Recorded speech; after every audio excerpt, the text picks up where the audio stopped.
The notification chimed at 11:47 p.m., just as I was debugging the worst piece of code I'd seen in my 15-year career. My wife Olivia's face smiled up from my phone screen, her text glowing in the darkness of my home office. "Don't worry, babe, it's just a girl's trip with shopping and spa treatments. Back Sunday night, love you." I stared at the message, my fingers hovering over the keyboard. Something felt off, like finding a semicolon where there should be a period. Olivia never used exclamation points in texts. She said they made her look unprofessional and desperate. Before we dive deeper into this story, I have one small request. Please subscribe, drop a like, comment, and hit that hype button to boost this channel so more people can discover these incredible Reddit stories. "Hopefully the shopping and spa will be paid for by someone else," I typed back, adding a laughing emoji to soften the sarcasm. No response. Not even the little read notification. I leaned back in my ergonomic chair, listening to the hum of our smart home. The house felt different when Olivia wasn't here. Less like a showroom, more like an actual place where humans lived. Our Alexa sat silent on the kitchen counter, no longer barking reminders about Olivia's yoga classes or reminding her to call her mother. "My name is Ryan Mitchell, and I'm 35 years old. I work as a senior software engineer for TechFlow Solutions, designing enterprise applications that help companies track their employees' productivity. The irony isn't lost on me. I spend my days creating surveillance software while remaining completely oblivious to what's happening in my own marriage. Our house sits in Millbrook Heights, one of those planned communities where every lawn is exactly the same shade of green and every mailbox is regulation black. It's the kind of place where success is measured by the size of your garage and the brand of your coffee maker. Olivia loved it here. She loved the image it projected, the carefully curated lifestyle it represented. I grabbed my phone and opened Instagram, something I rarely did. Olivia's stories usually bored me. Endless photos of avocado toast and motivational quotes about living your best life. But tonight, curiosity got the better of me. The first story made me freeze. There was Olivia, tagged at Rooftop 21, the trendy bar downtown. She was surrounded by people, laughing with a drink in her hand. But these weren't the women from her marketing team. These were men, well-dressed, confident men who looked like they stepped out of a cologne advertisement. And there, with his arm casually draped near her shoulder, was Jake Morrison. Jake Morrison, my college nemesis, the golden boy who'd made my life hell for 4 years at State University. The same Jake who'd stolen my girlfriend's sophomore year, who'd gotten the internship I'd applied for, who'd somehow managed to fail upward into a finance career, while I'd clawed my way up through actual hard work. I screenshotted the image, my hands trembling slightly. The timestamp showed it was posted 2 hours ago. So much for the spa weekend in wine country. My phone buzzed. A direct message from Tommy Chen, my old friend who now ran a boxing gym downtown called Iron Will Fitness. "Dude, you need to see this." The video file took forever to download on our supposedly premium internet connection. When it finally played, I watched my wife of 8 years grinding against Jake Morrison on a dance floor, her hands in his hair, his hands places they definitely shouldn't be. The video was clearly taken tonight. Olivia wore the same black dress from her Instagram story, the one she'd bought last month, and claimed was for client dinners. I sat in the darkness of my office, surrounded by the detritus of my career, programming books, empty energy drink cans, and a motivational poster about coding your way to success that now seemed pathetically naive. The smart home suddenly felt stupid. All our connected devices, our automated everything, our perfectly curated digital life, none of it could protect me from the oldest betrayal in human history. I opened my laptop and began typing, but not code this time. I started a document titled Olivia Investigation and began documenting everything. Screenshots, timestamps, locations. If my wife wanted to play games, she'd pick the wrong opponent. I might not be as smooth as Jake Morrison, but I was methodical, thorough, and I had nothing left to lose. The clock on my computer showed 1:23 a.m. when I finally made my decision. I grabbed my keys, put on my jacket, and headed for the door. If Olivia was having a girls' trip at the airport Marriott with Jake Morrison, maybe it was time for an unexpected reunion. The airport Marriott looked exactly like every other business hotel in America, beige, bland, and designed for people who wanted to disappear. I sat in my Honda Civic in the parking lot, watching the entrance like some discount private investigator. At 2:15 a.m., they stumbled out of the elevator into the lobby. Olivia looked different. Younger somehow, the way she used to look when we first started dating. Jake had his hand on the small of her back, guiding her toward the front desk. Even from a distance, I could see her laughing at something he whispered in her ear. I didn't confront them. That would have been the emotional response, the reaction of a man who still believed in fairness and explanations.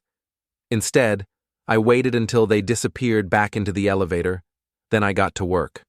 Jake's Tesla Model S sat in the parking lot like a silver monument to his success. I'd always hated that car, the way he'd casually mentioned its price during the one unfortunate double date Olivia had arranged last year. It practically drives itself, he'd bragged. The future is now. I pulled out my pocket knife, a practical tool I'd carried since my brief stint in Boy Scouts, and methodically deflated all 4 tires. Not slashed, just deflated. Vandalism was a crime, mechanical failure was an inconvenience. Then I took out a piece of paper and wrote a note in my neatest handwriting. Hope you packed your dignity, R. I slipped it under the windshield wiper and drove home. The next morning, Olivia called me at 9:30 a.m., her voice artificially bright. Good morning, honey. How's your weekend going? Quiet, I said, sipping my coffee. Just working on some code. How's the spa? Oh, it's amazing. We're about to do a mud wrap thing, very relaxing. That's nice. Where exactly are you again? A pause. Napa Valley Wellness Resort. I told you yesterday. Right. Well, have fun with the mud. After I hung up, I opened my laptop and did what I do best. I researched. Jake Morrison worked for Pinnacle Financial Group downtown.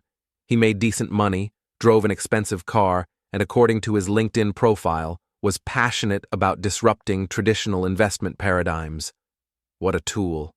I spent the weekend building what I privately called my evidence portfolio. Bank statements showing Olivia's unusual spending patterns, credit card receipts from restaurants I'd never been to, text message records I'd pulled from our shared phone plan. By Sunday evening, I had a clear picture of my wife's double life. The late client meetings that happened twice a week. The girls' nights that involved expensive dinners at steakhouses. The work conference in Chicago that coincided with Jake's business trip. When Olivia came home Sunday night, she was glowing. She kissed me on the cheek and launched into an elaborate story about seaweed wraps and meditation sessions. I nodded and smiled, playing the role of the oblivious husband while mentally cataloging every lie. You look relaxed, I said. I feel like a new woman, she replied, and for the first time in months, she wasn't wrong. Monday morning brought the first consequence of my parking lot adventure. Jake called Olivia while she was in the shower, his voice loud enough for me to hear through her phone. Someone vandalized my car. 4 flat tires and some psycho note. I couldn't hear Olivia's response, but Jake's next words made my coffee taste better than it had in weeks. The hotel cameras were down for maintenance. Security says it could have been anyone. When Olivia emerged from the bathroom, she was pale. Everything okay? I asked innocently. Fine, she said quickly. Just some drama at work. That afternoon, I got a text from an unknown number. Back off, or things get worse for everyone. I showed it to Tommy at the gym that evening. He read it while spotting me on the bench press. Jake? He asked. Has to be. What are you going to do? I racked the weight and sat up, wiping sweat from my face. I'm going to give him exactly what he's asking for. Tommy raised an eyebrow. Meaning? I'm going to back off, way off. So far off that when I come back, he won't see me coming. The plan began that night. I started with social media, carefully documenting Jake's patterns, his favorite restaurants, his gym schedule, his weekend haunts. I created fake accounts and began following his friends, learning the ecosystem of his social circle. Olivia, meanwhile, grew increasingly nervous.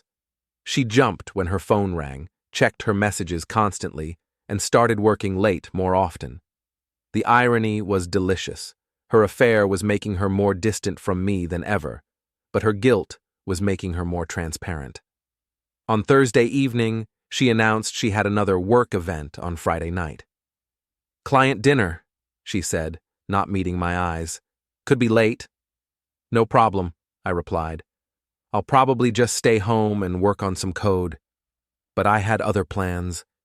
It was time to remind Jake Morrison that some people fight back. Friday night, I followed Olivia to Meridian, the upscale restaurant downtown where she was supposedly having her client dinner. Through the window, I watched her slide into a booth across from Jake Morrison. No clients in sight, unless Jake had dramatically changed careers. I didn't go inside.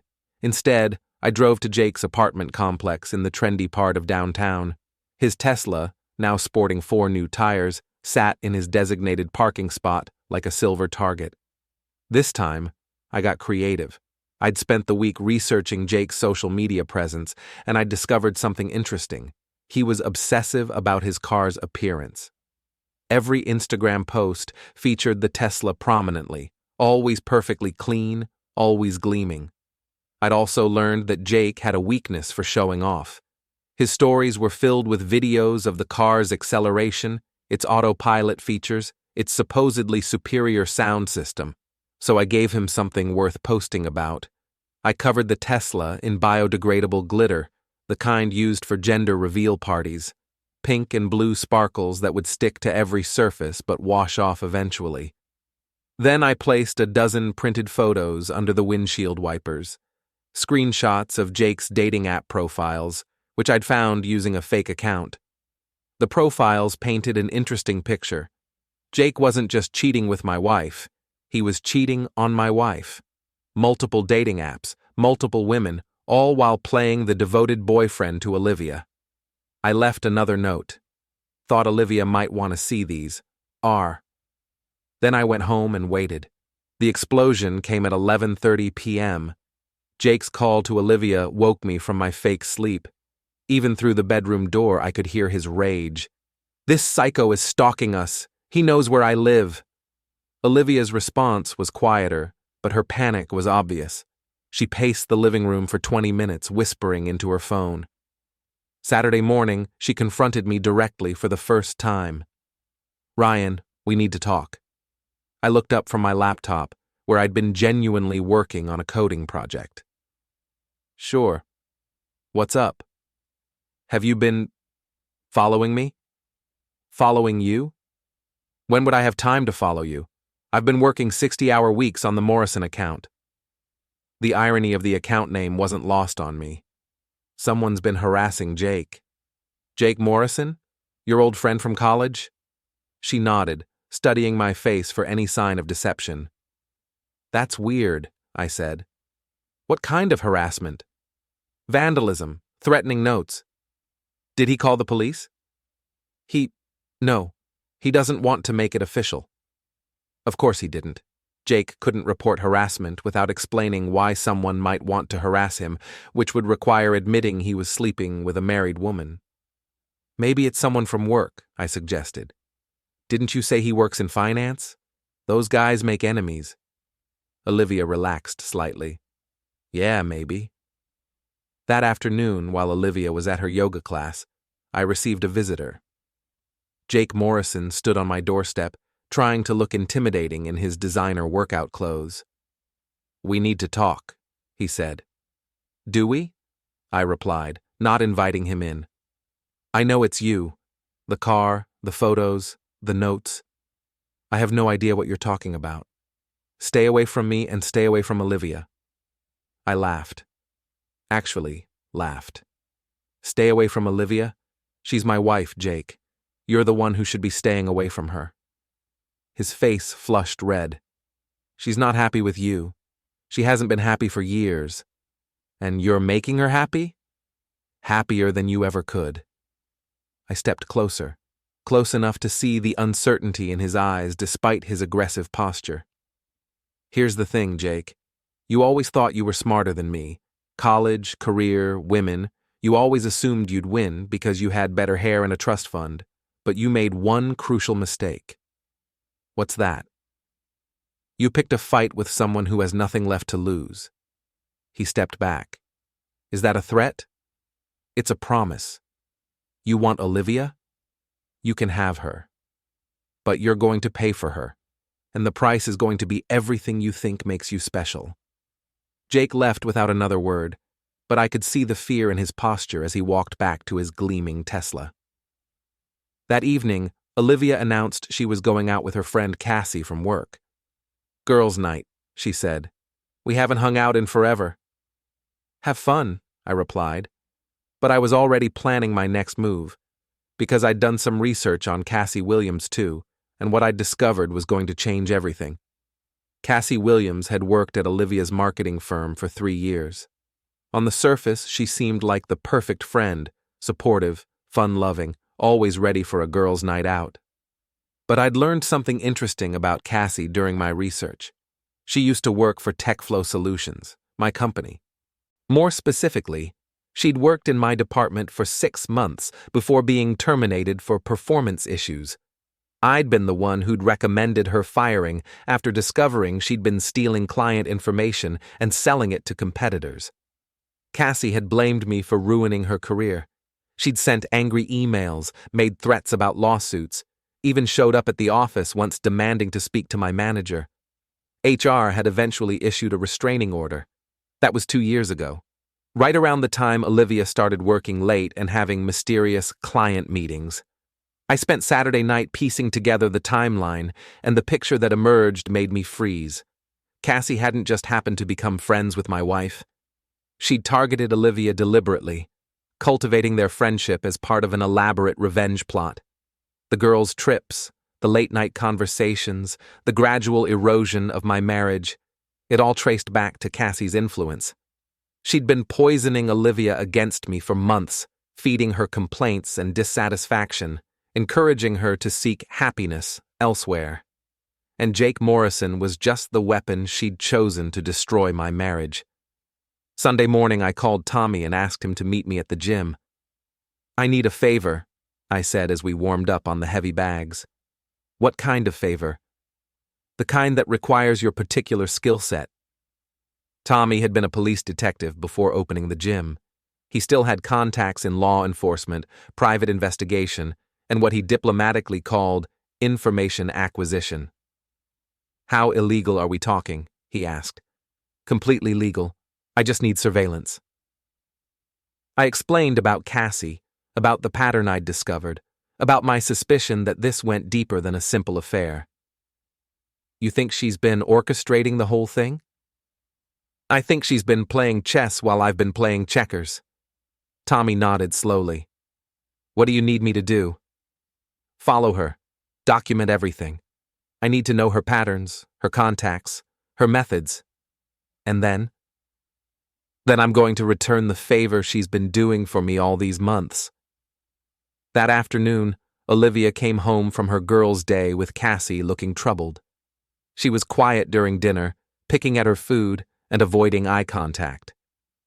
Everything okay? I asked. Fine, she said quickly. Just tired. But something had changed. I could see it in her posture, hear it in her voice. Whatever Cassie had told her during their day together had shaken her confidence.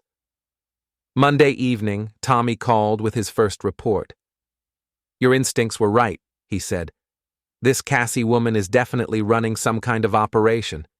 She's been meeting with Jake Morrison regularly, always in different locations, always careful about surveillance. What kind of meetings? Planning sessions, from what I could observe. Lots of intense conversation, document sharing, phone calls to unknown parties. Any idea what they're planning? Not yet, but I got some photos you'll want to see. He texted me a series of images taken with a telephoto lens. Cassie and Jake at a coffee shop, leaning over what looked like financial documents. Cassie and Jake at a parking garage exchanging manila envelopes. Cassie and Jake at a restaurant, toasting with champagne. The final photo made everything clear. Cassie and Jake kissing passionately in the front seat of his Tesla. They weren't just conspiring against me, they were sleeping together, which meant Olivia wasn't Jake's only victim. She was being played by both of them, manipulated into destroying her own marriage while they laughed behind her back. I stared at the photos, feeling a cold rage settle in my chest. This wasn't just about revenge anymore. This was about justice. Tuesday morning, I made a decision that would change everything. Instead of going to work, I drove to Cassie's apartment complex and waited. When she left for her morning jog, I followed at a distance. Cassie's routine was predictable. 3 miles through the park, stopping at the same coffee shop, always checking her phone at the same bench near the fountain. I approached her during her cool-down stretches. "Hello, Cassie." She looked up, startled. "Ryan, what are you doing here?" "I think you know exactly what I'm doing here." Her face went pale, but she tried to maintain her innocent facade. "I don't know what you mean."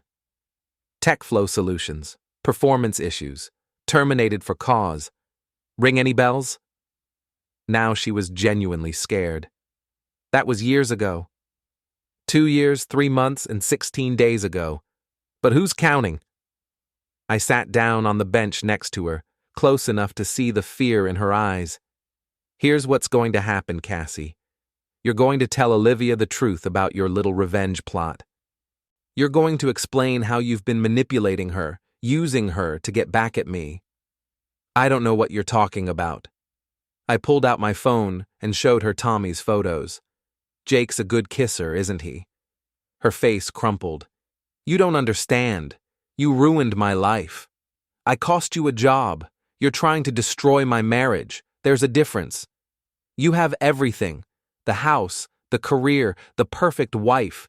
You don't deserve any of it. Maybe not, but I earned it, and you're not going to take it away from me." I stood up, looking down at her as she sat frozen on the bench. "You have 24 hours to come clean to Olivia. If you don't, I'll do it for you. And trust me, my version of the story won't be as kind to you as yours would be." I walked away, leaving Cassie alone with her fear and her choices. But I knew she wouldn't confess. People like Cassie never took responsibility for their actions, which meant it was time for the final phase of my plan. Wednesday evening, Olivia came home with red eyes and a trembling voice. "We need to talk," she said. I looked up from my laptop, where I'd been pretending to work while actually monitoring Cassie's social media accounts and Jake's location through the tracking app I'd secretly installed on his phone during one of my visits to his apartment building. "Sure," I said, closing the laptop. "What's on your mind?" I've been lying to you." Here it comes, I thought. Cassie had finally cracked. "About what?" "About where I've been going, about who I've been with." She sat down across from me, tears streaming down her face. "I've been having an affair." I let the silence stretch between us, watching her squirm. "With who?" "Jake Morrison. You remember him from college?" "I remember Jake." I kept my voice calm, neutral. "How long?" 3 months, maybe 4. I don't know how it happened. But I knew exactly how it had happened. Cassie had orchestrated every meeting, every opportunity, every moment of weakness that had led to this betrayal. "Do you love him?" I asked. Olivia looked surprised by the question. I thought I did, but now I don't know. Everything's so confusing." "What made you decide to tell me?" "Cassie. She said things about you that made me realize how twisted this whole situation has become." So Cassie had confessed. Partially, at least. "What kind of things?" "She's been encouraging me to leave you, pushing me toward Jake. She said you were holding me back, that I deserved better." Olivia wiped her eyes with the back of her hand. But today, she said something that made me realize she doesn't really know you at all. What did she say? She said you were weak, that you'd never fight for me, that you'd just accept whatever happened and move on. Olivia looked at me with something like respect. But I know that's not true. You're not weak, Ryan. You're just patient. If only she knew. So what happens now? I asked. I don't know. I want to try to fix this, if you'll let me. I want to go to counseling, work on our marriage. I know I don't deserve another chance, but... What about Jake? It's over. I told him this afternoon. He didn't take it well. I bet he didn't. Jake Morrison had never been good at losing. And Cassie? I don't want to see her anymore. I think she's been manipulating me, trying to break us up for some reason. Why would she do that? Olivia shrugged. I don't know. Maybe she's just unhappy with her own life. I nodded thoughtfully, as if considering her explanation. Maybe we should give counseling a try. Relief flooded her face. Really? You'd be willing to do that? I love you, Olivia. I want our marriage to work. It wasn't entirely a lie. I had loved her once. Before I'd learned what she was capable of, before I'd discovered how easily she could be manipulated into betraying everything we'd built together. But love and forgiveness were two different things. Thursday morning, I called in sick to work and drove to Jake's office building. I waited in the parking garage until he arrived, then approached him as he was getting out of his Tesla. We need to talk, I said. He looked around nervously, probably checking for security cameras. Olivia told me she confessed to you. She did. So this is over. You got what you wanted. Did I? I stepped closer. See, Jake, I've learned some interesting things about your relationship with my wife and with Cassie Williams. His face went white. I don't know what you're talking about. Sure you do. The question is, does Olivia know about Cassie? Does she know that while you were supposedly falling in love with her, you were also sleeping with her best friend? Jake's hands clenched into fists. You're bluffing. I pulled out my phone and showed him one of Tommy's photos, Jake and Cassie in a passionate embrace. Am I? He stared at the image, his confidence crumbling. What do you want? I want you to disappear. New city, new job, new life. I don't care where you go or what you do, but I never want to see you again. And if I don't? Then I send these photos to Olivia, and to your boss, and to your parents, and to every woman you've ever dated. I smiled. Social media makes it so easy to find people these days. Jake was shaking now, the golden boy facade completely gone. You're insane. No, I'm thorough. There's a difference. He looked around the parking garage as if searching for an escape route. Fine, I'll transfer to our Los Angeles office, but this ends here. This ends when I say it ends. I walked away, leaving Jake Morrison alone with his fear and his rapidly diminishing options. But I wasn't done yet. There was still one more person who needed to pay for what they'd done to my marriage. Friday evening, I suggested that Olivia and I go out for dinner to celebrate our new beginning. She agreed eagerly, still guilty and desperate to prove her commitment to our marriage. I chose Meridian, the same restaurant where I'd watched her meet Jake just a week earlier. The irony was perfect. We were halfway through our appetizers when Cassie Williams walked in. She wasn't alone. Jake Morrison was with her, and they were clearly on a date. Cassie wore a red dress that hugged her curves, and Jake had his hand on the small of her back as the hostess led them to their table. They didn't see us at first, but I made sure they would. Olivia, I said loudly enough for the sound to carry. Isn't that your friend Cassie? Olivia turned in her chair, and I watched her face go through a series of emotions, surprise, confusion, and finally, understanding. Cassie and Jake froze when they saw us. The guilt on their faces was unmistakable. Oh my God, Olivia whispered. How long have they been? I don't know, I said, though of course I knew exactly how long. Should we go say hello? Before Olivia could respond, I stood up and walked over to their table. Olivia followed reluctantly. Cassie? Jake? What a surprise, I said with false cheerfulness. Fancy running into you here. Cassie's face was pale. Ryan, Olivia, hi. Is this a date? Olivia asked, her voice barely controlled. Jake started to speak, but Cassie cut him off. We can explain. Can you? I asked. Because I'd love to hear this explanation. The restaurant was quiet around us. Other diners were starting to notice the tension at our table. Maybe we should go somewhere private, Jake suggested. No, Olivia said firmly. I want to hear this now. Cassie looked around desperately, then back at Olivia. It just happened. We didn't plan it. When? Olivia demanded. A few weeks ago, after you and Jake started having problems. It was a lie, of course. Tommy's surveillance had shown them together for months. But it was the kind of lie that revealed the truth about who Cassie really was. Problems? Olivia's voice was rising. We didn't have problems until yesterday. Olivia, please, Jake said. Let's not do this here. No, let's do this here, I said. Let's do this right now, in front of everyone. I pulled out my phone and opened the photo gallery I'd prepared. Screenshots of Cassie's dating profiles, where she'd listed her occupation as executive assistant instead of unemployed. Photos of her and Jake together dating back months. Text message records I'd obtained through methods I preferred not to think about too closely. Here's what really happened, I said, showing the photos to Olivia. Cassie has been planning this for 2 years, ever since I got her fired from TechFlow Solutions for stealing client information. Cassie's face went from pale to ashen.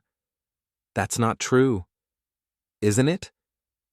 I showed Olivia another photo, Cassie's termination letter from TechFlow, which I'd obtained from HR through a friend in the department. She's been manipulating you, Olivia. Pushing you toward Jake, encouraging you to cheat, trying to destroy our marriage as revenge against me. Olivia stared at the documents, her hands shaking. Is this true? Cassie's silence was answer enough. And Jake, I continued, has been playing both of you, sleeping with Cassie while pretending to love you, using you to get back at me for every slight real or imagined from college. Jake stood up abruptly. I don't have to listen to this.